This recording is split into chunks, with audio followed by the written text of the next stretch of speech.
अगर आपको ये लगता है कि इस वक्त आपके शहर या आपके मुल्क में महंगाई काफ़ी तेज़ी से बढ़ रही है, तो ये जान लीजिए कि मुसीबत की इस घड़ी में आप अकेले नहीं हैं। दुनिया के कई ममालिक इंक्लूडिंग अमेरिका में भी इस वक्त लोगों को महंगाई या इन्फ्लेशन का सामना है। अभी हाल ही में अमेरिका में कई रोज़मर्रा के इस्तेमाल की चीज़ों की कीमतें आसमान को पहुंच गई, फिर नीचे भी आई। वो किस तरह आई थोड़ी देर में बताता हूं, लेकिन इससे पहले इस बारे में बात करते हैं कि मौजूदा हालात को देखकर कुछ लोग इस बात से डरे हुए हैं कि अगर हालात इसी तरह ही चलते हुए तो बात इन्फ्लेशन से आगे निकलकर स्टैगफ्लेशन या हाइपर इन्फ्लेशन की तरफ भी जा सकती है।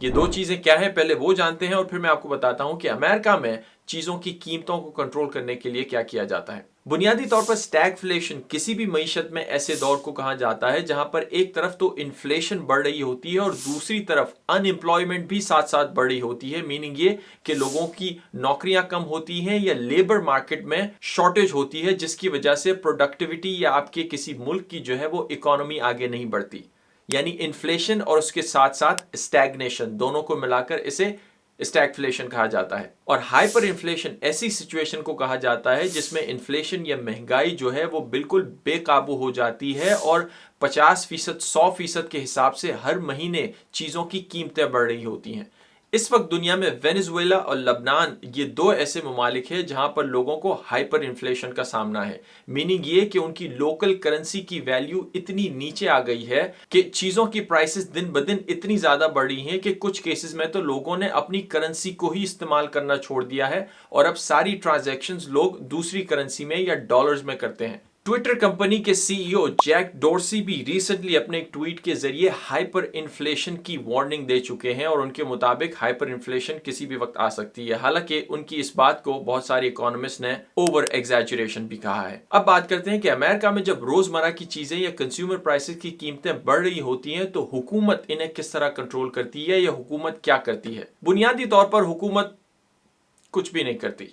जो भी करती है वो मार्केट ही करती है। इसकी वजह मैं आपको बताता हूं। ऐसा नहीं है कि अमेरिकी हुकूमत ने कभी भी प्राइसेस को कंट्रोल करने की कोशिश नहीं की या चीजों की कीमतों को बढ़ने पर पाबंदी नहीं लगाई। 70 की दिहाई में अमेरिकी सदर रिचर्ड निक्सन ने सबसे पहली बार वर्ल्ड वॉर 2 के बाद अमेरिका में प्राइस कंट्रोल लॉज नाफिज किए थे, जिसके तहत अमेरिका में जितनी भी चीजें थी कंज्यूमर रिलेटेड, खासकर गैस और दीगर अशिया, उनकी प्राइसेस को बढ़ने पर पाबंदी लगा दी थी बढ़ती हुई महंगाई को देखकर। बजाहिर ये एक पॉपुलर सियासी डिसीजन था जिसके नतीजे में कुछ लोगों का कहना है कि वो अगला इलेक्शन भी जीते थे, लेकिन इकोनॉमिस्ट के नजर में प्राइस कंट्रोल का ये फैसला महंगाई को कंट्रोल करने के लिए काउंटर प्रोडक्टिव साबित हुआ था। अमेरिका के लिए भी और किसी भी मुल्क के लिए ऐसा हो सकता है। इस दलील के पीछे बुनियादी आर्ग्यूमेंट यह है कि जब भी कोई हुकूमत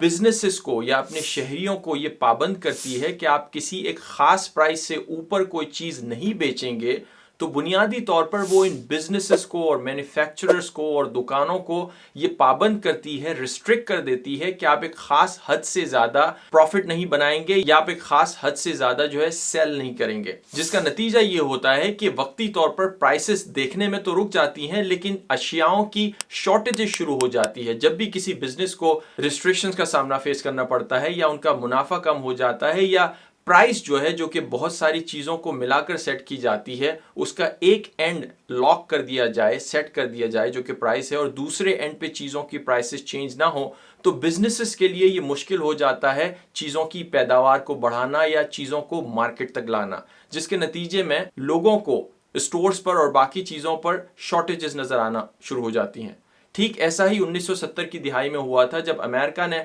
पेट्रोल प्राइसेस पर कैप लगा दी थी, प्राइस कंट्रोल कर दिए थे, तो अमेरिका के गैस स्टेशनों पर लोगों को लंबी लंबी लाइन देखने को मिली थी और दीगर अशिया की भी शॉर्टेज हो गई थी। फिर 80 की दिहाई में प्रेसिडेंट रोनाल्ड रेगन के आने के बाद जब ये प्राइस कंट्रोल की रेगुलेशंस खत्म की गई तो अमेरिका में बेसिकली मार्केट को ये हक वापस दे दिया गया कि आप खुद अपनी प्राइसेस सेट करें डिमांड और सप्लाई के रूल के बेस पर। और जैसे जैसे ये रिस्ट्रिक्शंस कम होती गई वैसे वैसे प्रोडक्टिविटी बढ़ती गई और प्राइसेस अपने एक नॉर्मल लेवल पे आ गई जिस पे कंज्यूमर डिमांड के एंड पे और बेचने वाले सप्लाई के एंड पे एक खास प्राइस पर अग्री कर गए। और सिर्फ अमेरिका ही नहीं, दुनिया के दीगर ममालिक में भी जब भी हुकूमतें जितनी ज्यादा फोर्स के साथ प्राइसेस को कंट्रोल करने की कोशिश करती हैं, नतीजा उसका ये निकलता है कि मार्केट में चीज़ों की शॉर्टेज होती है और चीज़ों की वैल्यू या क्वालिटी भी कम होती जाती है। मैंने आपको लेबनान और वेनेजुएला के हाइपर इन्फ्लेशन की मिसाल दी। उन ममालिक में भी हुकूमतें काफ़ी फोर्स के साथ प्राइसेस को कंट्रोल करना चाहती हैं काफ़ी सालों से, लेकिन फिर भी नाकाम हुई है, क्योंकि वहाँ की जो बिजनेस कम्युनिटी है या जो प्रोड्यूसर्स होते हैं वो फिर इन प्राइसेस को देख के या तो अपनी पैदावार को कम कर देते हैं मुख्तलिफ वजूहात की बिना पर, या तो फिर हुकूमत के अपनी मार्केट में लोकल करेंसी बहुत ज़्यादा फेंकने की सूरत में उनकी करेंसी की वैल्यू कम हो जाती है और प्राइसेस इनडायरेक्टली कम होने की बजाय उल्टी ज़्यादा ऊपर चली जाती हैं। यहाँ अमेरिका में इकोनॉमिस्ट का ये ख्याल है कि जब हुकूमत प्राइस कंट्रोल करने का ये काम अपने सर पे नहीं लेती, मीनिंग ये कि जब मार्केट को ये इख्तियार देती है कि वो डिमांड और सप्लाई को देख के अपनी प्राइसेस सेट करें, तो वक्ती तौर पर प्राइसेस ऊपर जा सकती हैं। लेकिन अगर बिजनेसेस को, काम करने वालों को, खरीदारों को और बेचने वालों को ये खुली आज़ादी दी जाए कि वो अपने हिसाब से प्राइसेस को सेट करें, तो ओवर द टाइम डिमांड और सप्लाई की बेस पर प्राइसेस उस लेवल पे आ जाती हैं जिस लेवल पे कंज्यूमर्स उसको अफोर्ड कर सकते हैं। क्योंकि कोई भी ऐसा बिजनेस ये नहीं चाहेगा कि उसकी प्रोडक्ट्स कम से कम बिकें, बल्कि वो ये चाहेंगे कि प्रोडक्ट्स ज़्यादा से ज़्यादा बिकें, और ज़्यादा से ज़्यादा तभी बिकेंगी जब लोगों के लिए वो चीज़ें अफोर्डेबल होंगी और मार्केट में भी उनकी अवेलेबिलिटी होगी। That's it, see you next time.